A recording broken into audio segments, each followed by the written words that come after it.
don't know if anybody will be able to relate to this, but anybody else in a season where as many jobs as they apply for, as many jobs as we try to get, there's none sticking. You could work at Popeyes for a month, get fired, at McDonald's for a month, two, and don't want to work there no more, quit.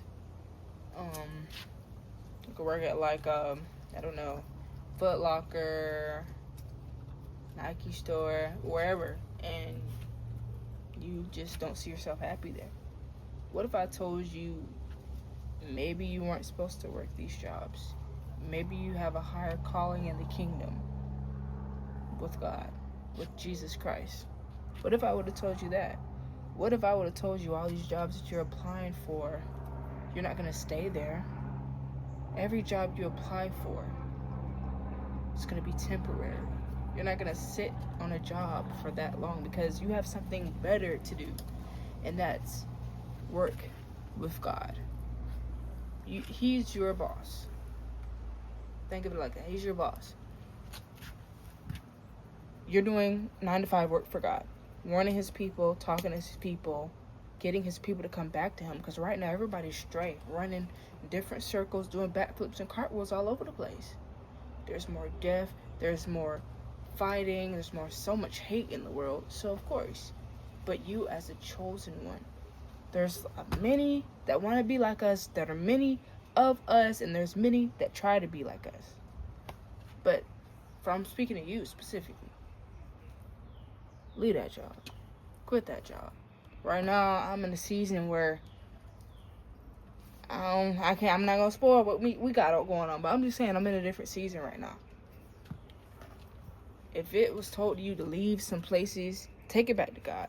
If you have an urgency to leave someplace and you keep hearing it over and over and over, take heed and take it to God first. Let you guys talk. Let him come to you in a dream, confirmation, something. So that way you can confirm if this was actually the Lord or not. See, I don't understand. Something I don't understand when it comes to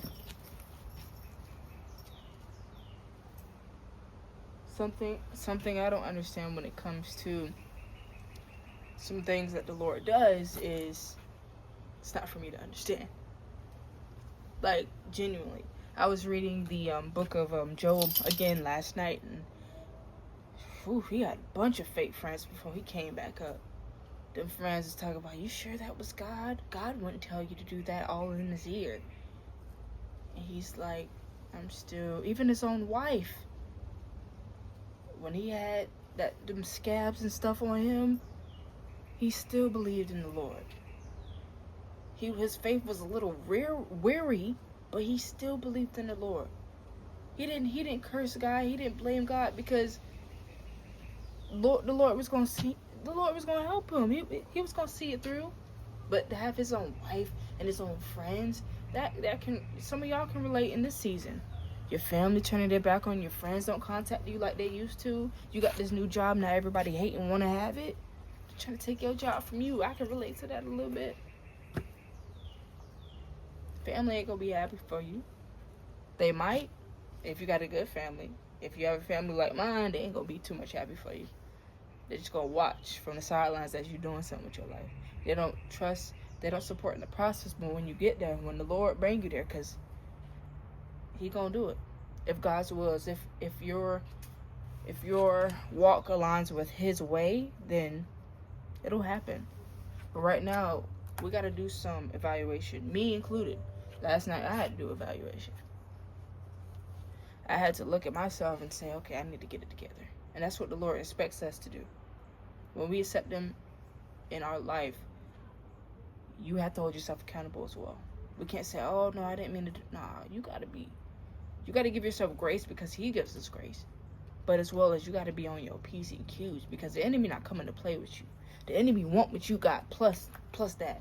He wants your life. He want whatever you got, your cars, your money, your job. He want all that, and he coming to take.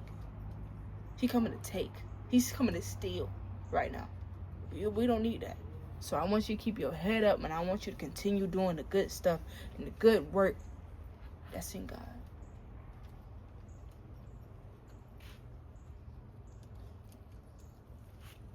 This is the part where I would be adding proof, like scripture and stuff. I'm gonna get better at that, because one thing about it, people can talk all day, but you have to have the proof to back it up. So this is where I will be inserting 2 scriptures that I go by today. Be still and know that I am God. And our favorite one, no weapons formed against me shall prosper. Those are the 2 I love saying. Be still and know that I am God is the one that the Lord has to remind me. And then no weapons formed against me shall prosper. That's amazing right there, because that sends the enemy running by itself. So I just encourage you guys, stay faithful, just believe in the Lord.